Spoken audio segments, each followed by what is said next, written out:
una vez más en el sello personal del egresado. Y hoy tenemos una sorpresa.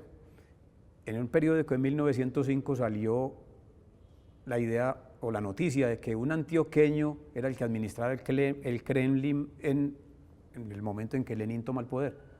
Ahora no tenemos a ese personaje, pero tenemos a otro que sí se está tomando el poder en Francia. Es un egresado nuestro del Liceo Antioqueño, se trata de Nelson Vallejo Gómez. Nelson, muchas gracias por estar aquí. Gracias, Eduardo, y es para mí una alegría estar aquí y quiero rendir este homenaje a todos los profesores míos del Liceo Antioqueño. En el Liceo Antioqueño, ¿en qué año estudiaste allá? Estudié de 1975 a 1980. Bueno, ¿qué tal fue esa experiencia? Bueno, yo venía de una escuela pública, la Antonio Sea y la Carlos Franco en Belén, y luego en Laureles, en el terminal de Laureles. Fue una experiencia muy bonita, mi primera experiencia con un examen de admisión, porque uno entraba al Liceo Antioqueño con un examen de admisión, y bueno, uno salía de quinto de primaria y un examen de admisión era algo que parecía muy serio en ese momento, ¿no? La alegría de entrar a ese liceo que tenía una reputación extraordinaria. Uno, por ejemplo, lo invitaban a una fiesta y si uno decía que era del Liceo Antioqueño, las chicas lo miraban diferentemente. Creían que tenían el ombligo más arriba, que era más inteligente. Sí. Bueno, el liceo, porque estaba formando, era en los años 1975, a finales ya de los 70, mediados de los 70, era todavía el liceo, estaba en su apogeo en realidad, puesto que pocos años más tarde lo van a cerrar, lo que es una herida fuerte en la escuela. Muy dura, y las razones que dijeron para cerrarlo era que había un problema de orden público muy fuerte permanentemente. ¿A ustedes les tocó en esa época, el 75? A ver, yo recuerdo que hacíamos huelgas y se tiraban piedras y se... ¿Piedritas chiquitas o grandecitas? Pues todavía no se ponían bombas, eran simples piedras. No recuerdo que haya habido así como, a mí no me tocó una violencia particular, de pronto correr porque llegaba la policía. Recuerdo más como una experiencia con la rebeldía, como jugar al gato y al ratón, pero no por los barrios de San Germán y del vecindario a esconderse, exacto, pero no como en el caso mío, no sé si habían otros grupos. Yo estaba más en la parte intelectual, que habíamos creado un periódico, El Renacer. En un momento estuve también con los Scouts, porque el liceo tenía un parque muy bonito en donde había una casa que habían construido para los Scouts. Sí. Había esa tradición fuerte. También había un equipo de fútbol, cada año tenía su equipo de fútbol. Bueno, pero el Liceo Antioqueño se hizo conocer mucho entre todos nosotros en los otros bachilleratos de la ciudad, era por los profesores que tenía. ¿De quién en particular dejó una huella? A ver, el profesor de español en primer año de bachillerato, porque me enseñó un poema que siempre me pareció, que recuerdo como algo extraordinario, cantadora sencilla de una gran pesadumbre, entre ocultos follajes, la paloma torcaz acongoja las selvas con su blanda quejumbre, picoteando arrayanes y pepitas de agraz. Ese picoteando arrayanes y pepitas de agraz me sonaba con una fuerza del español muy fuerte. Y luego esa otra frase en la copa del Guáimaro, la palabra Guáimaro me sonaba extraordinaria, como algo... Es de la cosecha indígena, pero exótico, en el lenguaje español, en el castellano. Bueno, ¿y terminaste todo el bachillerato en el liceo o no? Yo hice todo mi bachillerato en el liceo. ¿Egresado de qué año? 1980. 80. Bachiller académico. Académico. Como se llamaba en ese entonces. Sí, sí, sí. Bueno, ¿y por qué resultaste estudiando filosofía después?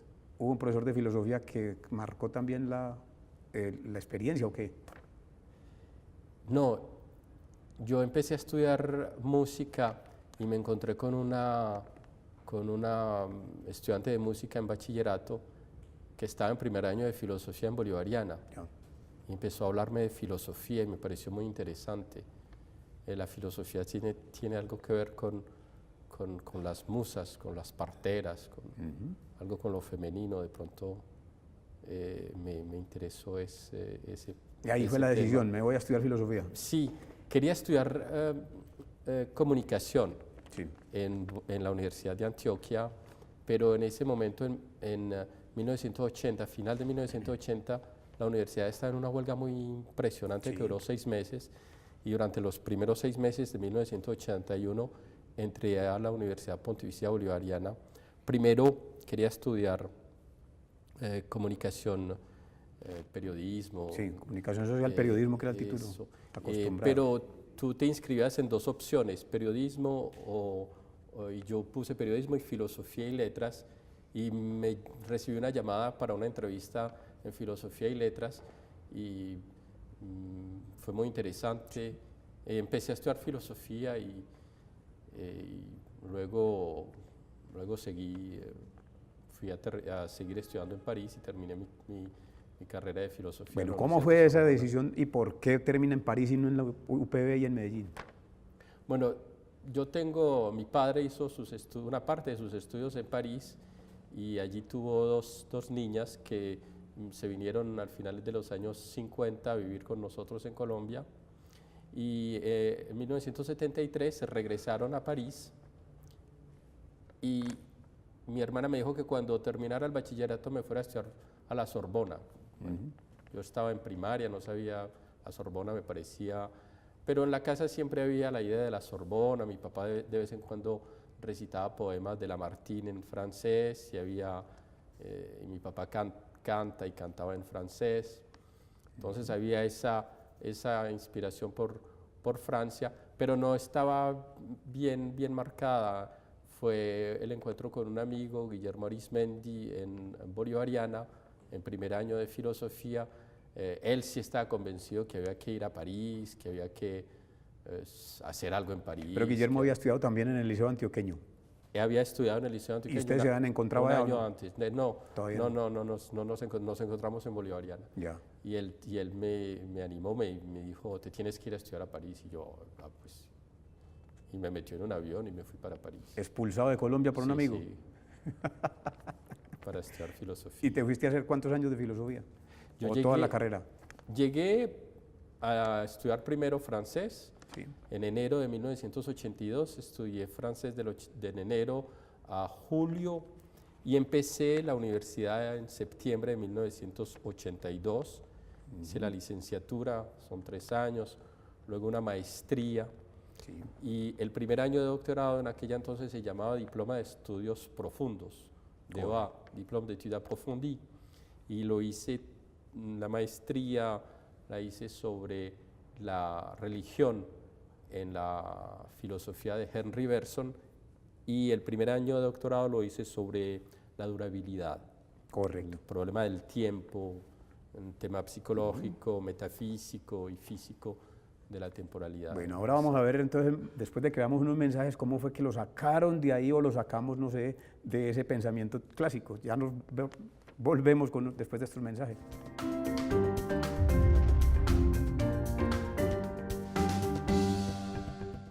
Estamos hablando con Nelson Vallejo Gómez, paisa, egresado del Liceo Antioqueño y que se está tomando el Ministerio de Educación de Francia. Nelson nos estaba contando cómo fue el paso cómo fue ese doctorado, cómo fue esa experiencia en la Sorbona.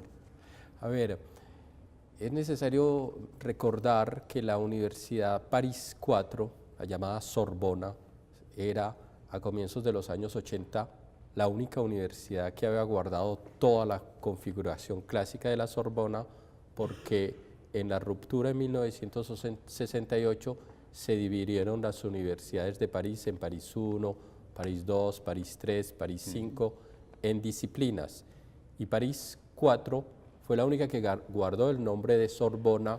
En el corazón de esa universidad estaba la filosofía y toda la tradición de la filosofía clásica francesa. Los estudios de filosofía en aquella entonces eran desde el principio la filosofía griega, los presocráticos, Platón, Aristóteles, luego los platónicos como Plotino, luego Santo Tomás de Aquino, San Agustín, y luego los modernos como Descartes, Spinoza, Leibniz, y se terminaba con Kant, sobre todo Kant, y de pronto un poco Hegel en el tema de historia, pero que le empezaran a uno a hablar de Nietzsche y esa ruptura del paradigma filosófico del siglo XIX, o que le empezaran a uno a hablar de Freud, o que le empezaran a uno a hablar de los estructuralistas, de Michel Foucault, o de los desconstructivistas como Jacques Derrida, no era en París 4, sino que uno se tenía que ir a otra universidad, a París 1 o a Nanterre, en Nanterre, que era la universidad donde enseñaba en aquella entonces todavía Gilles Deleuze. En una parte en Nanterre y otra parte en París 8, que es la antigua Universidad de Vincennes, donde se inició Gilles Deleuze con Félix Guattari. Pero para los profesores de filosofía de París 4, a comienzos de los años 80, cuando yo ingresé, eran profesores que habían sido formados en los años 50, 60, eran superclásicos, era una formación muy estructurante. Recuerdo como anécdota que la primera disertación que hice en primer año de carrera cité a Deleuze, a Guattari, a Derrida, que le pusieron 5. Y me pusieron un 0 y me dijeron, cuando sepa primero y haya leído correctamente a Platón, a Aristóteles, a Santo Tomás de Aquino, a Leibniz, a Spinoza, entonces sí cite a esos filósofos de hoy. Por el momento estudie primero las bases de la filosofía. Eso hizo que mi formación filosófica haya sido muy clásica. Tengo una base filosófica muy tradicional en los paradigmas, en los paradigmas tradicionales del racismo, del racionalismo desde la historia de la filosofía, y muy marca en la historia de las ideas. Lo que hace un estudio muy a la francesa, con disertaciones en 3 partes, una problemática, introducción, desarrollo en 3 partes y conclusión. Es decir, no hay posibilidad de que entrar. Y yo siempre me interesaba la poesía. Yo estudiaba filosofía, pero... Quería preguntar, ¿cómo queda una Yo estudiaba la filosofía, pero yo por las noches leía a Hölderlin, a René Char, a Arthur Rimbaud, a Pablo Neruda, y yo me sentía constantemente, pero a su vez necesitaba en esa estructura clásica muy racional controlar un poco la fuga latina, la fuga colombiana que me acompañaba, y también era como un desafío para entrar dentro de la cultura francesa. Es decir, yo sí voy a meterme a manejar la cultura francesa, el espíritu francés, la racionalidad francesa. Era como un desafío para integrarme a la... Sí. ¿Y entonces por qué vas a dar al Museo del Louvre a trabajar? Porque esa integración fue un fracaso como tal. Es decir, como propósito no funcionó. Como propósito, no, porque hubiese funcionado si yo hubiese pasado los concursos oficiales para ser profesor de filosofía, que son extremadamente difíciles. Inclusive pasé uno y lo perdí porque son muy selectivos y en realidad corresponden a cierta manera de pensar, y es una larga tradición que viene preparada desde el bachillerato, y no, es otra manera de... Entonces, cuando en 1989 yo termino, 88, termino el primer año de doctorado, me inscribo en doctorado, pero estoy harto de vivir en una buhardilla de 4 metros cuadrados, a la cual mi amigo Guillermo Arizmendi decía que cuando estaba enfermo tenía que sacar la lengua por debajo de la puerta para que el médico la pudiera revisar. Tan pequeña era, pero era una manera de vivir de estudiante, y pensé regresarme a Colombia. No me regresé, me quedé en París, pero me quedé en París con unos diplomas que no valían como tal nada porque no había tenido las oposiciones para ser profesor. Me tocó ir a a presentar esos diplomas a una agencia de trabajo temporal y empecé a trabajar simplemente como un obrero, luego como un librero, y dejé de lado la parte filosófica y me puse a escribir sobre poesía, a trabajar la poesía de René Char, de Hölderlin, y me olvidé de la filosofía. Me puse a trabajar, a sobrevivir como cualquiera que trabaja. Empecé una carrera en el Ministerio de Cultura, en la librería del Museo del Louvre, cuando construyeron la pirámide, y ahí empecé pues lo que yo he llamado como mi parte de inserción profesional en el mundo francés. Ajá. Eso fue de 1989 a 1996. Y en 1996, aburrido de estar en un mundo que en realidad no me correspondía porque yo seguía teniendo una inspiración catedrática o de académica, recibí una llamada de Colombia de un tal... ahora contamos quién era el tal porque vamos a ver primero unos mensajes.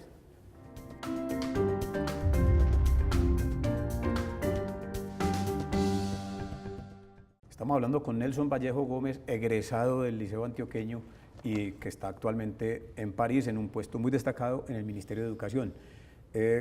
Nelson, antes de que contes quién te llamó y cómo te llamaron y para qué, vamos a hablar un poco de la trayectoria. Estabas también haciendo prensa, además de librero, estabas haciendo otros trabajos, vi por aquí que hay doctorado, hay asesorías con el ministerio, etcétera. ¿Cómo fue esa vida entonces en Francia?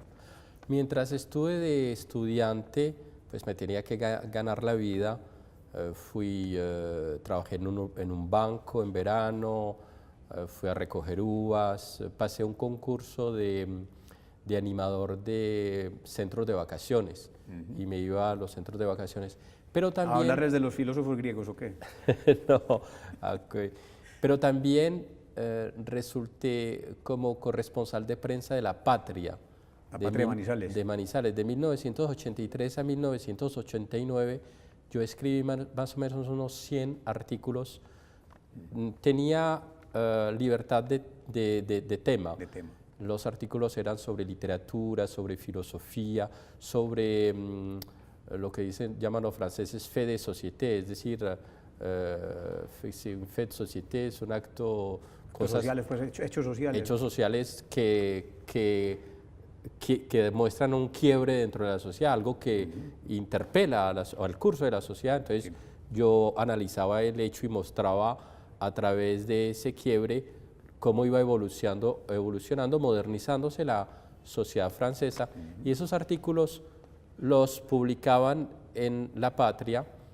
Publiqué el primer artículo en Colombia que analizaba el tema del primer bebé probeta.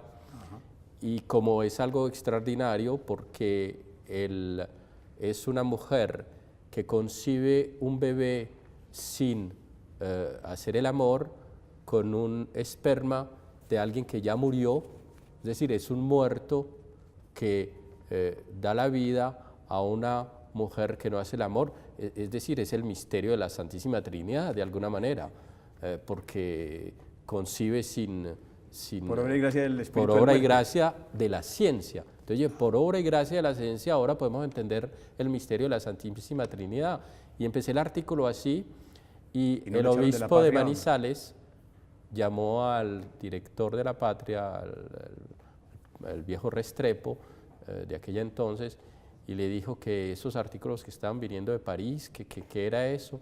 Él dijo, no, está muy bien, eso es para que... Pero lo que pasa es que allá en Francia son muy laicos, pero es bueno entender eso así.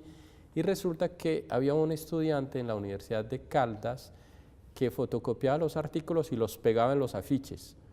Y yo no sabía que los artículos... En las carteleras. En las carteleras. Hice muchos artículos sobre la guerra en Nicaragua, porque la guerra en Nicaragua fue la propuesta de que se cambiara la Biblia por Marx. Ese es el otro tema, de que se pasara de la teología de la revelación, de la teología de la liberación a una verdadera liberación de la sociedad. Entonces hice varios artículos analizando eso. Hice también artículos cuando murió Michel Foucault en el 1984. Hice una serie de 4 artículos sobre los últimos libros de Michel Foucault con respecto al micropoder, al sexo. Y esos artículos los fotocopiaban y los ponían en afiches los estudiantes de la Universidad de Caldas. Y cuando yo estuve de agregado de cooperación de la Embajada de Francia en Argentina, en el 2009-2010, recibí una carta de un joven rector de la Universidad de Caldas que me decía, me complace informarle que el Consejo de la Universidad le ha otorgado el doctorado honoris causa. Yo pregunté, ¿pero por qué? Me dijo, porque usted nos ayudó en los años 80 a abrirnos las puertas a otras visiones, a darnos una visión internacional desde Manizales. Y me pareció muy bonito como regalo, porque en realidad pues, yo no es que tenga una obra para un doctorado honoris causa, pero esa razón por haber ayudado en la extensión social, cultural, a las puertas del pensamiento. Las puertas del pensamiento. Claro. Bueno, pero como los minutos se nos van a acabar, ahora sí vamos contando cómo fue que llegó esa nueva forma de pensamiento a combatir el pensamiento clásico de la formación filosófica anterior. A ver, yo tenía un trabajo para sobrevivir, como muchas personas hacen una carrera y terminan haciendo un trabajo para sobrevivir y dejan su carrera por un poco como un hobby o la olvidan. Y era un poco mi caso cuando en 1996 recibí una llamada de Eduardo Domínguez, el servidor. Por un tal Eduardo Domínguez, profesor de la Universidad Pontificia Bolivariana, quien me pedía que le ayudara a conseguir el contacto con Edgar Morán, porque quería hacer un seminario sobre el pensamiento complejo en Colombia. Yo le dije que no, pues que yo pensaba que ese filósofo ya estaba muerto, porque nació en 1921. Resulta que todavía está vivo y tiene 97 años. Sí, sí. Y Eduardo, bueno, tú me dijiste, organizamos ese seminario y tú me pediste que viniera como filósofo. Dije, pero no le voy a morar. Dijo, había un año. Dijo, no, pero en un año te lees alguno de los libros y vienes y nos acompañas. Me lanzaste ese desafío, yo te respondí, le hago 2 entrevistas. Esas entrevistas fueron publicadas en primera página en los suplementos del domingo del Colombiano y de la Patria. Fueron unas entrevistas que marcaron un momento importante ahí, porque recuerdo que empresarios la leyeron y se interesaron en el tema de la complejidad. Y al regresar a Colombia, a regresar a Francia, yo me entregué totalmente al estudio de la obra de Edgar Morán, y hoy en día paso en América Latina por ser uno de los puentes del pensamiento complejo. Cuando fui agregado de cooperación universitaria en la Embajada de Francia en el Perú, creamos un instituto de pensamiento complejo en la Universidad Ricardo Palma. Fui uno de los asesores científicos para crear la Universidad Multiversidad Mundo Real en Hermosillo, en México. En fin, fui quien organizó el Congreso Mundial de Pensamiento Complejo en la UNESCO en el 2006.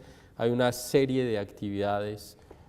Bueno, y esa fue una oportunidad, ahora les comentamos, pero esa fue una oportunidad muy interesante para también hacer contacto con el Ministerio de Educación. Y por eso estás allá haciendo carrera. Sí, resulta que después del congreso que tú organizaste aquí en 1997, en febrero del 97, regresamos a París.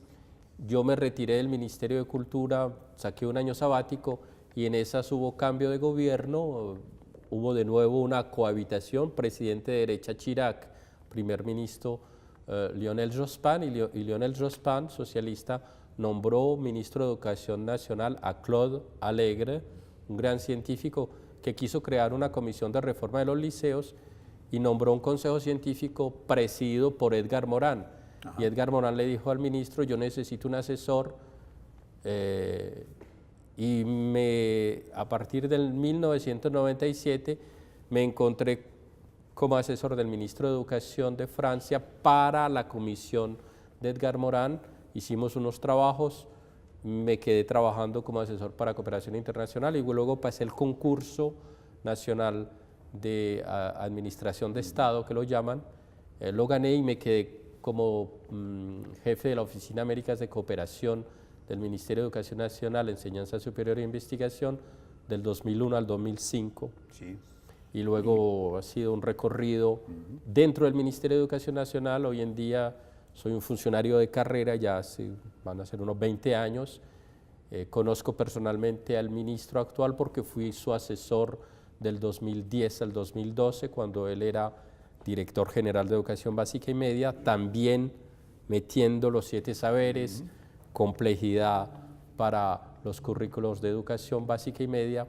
Y el año pasado, cuando lo nombraron ministro, me pidió que lo acompañara para crear un consejo científico de Educación Nacional. Hombre, Nelson, esto está tan interesante que lo mejor es invitar a otros colegas que tuvieron que ver con esta misma experiencia y que grabemos de nuevo para que en un próximo programa veamos cómo ha continuado el pensamiento complejo como una de las ideas fuerza en Colombia. Veámonos en la próxima ocasión y muchas gracias. Con gusto.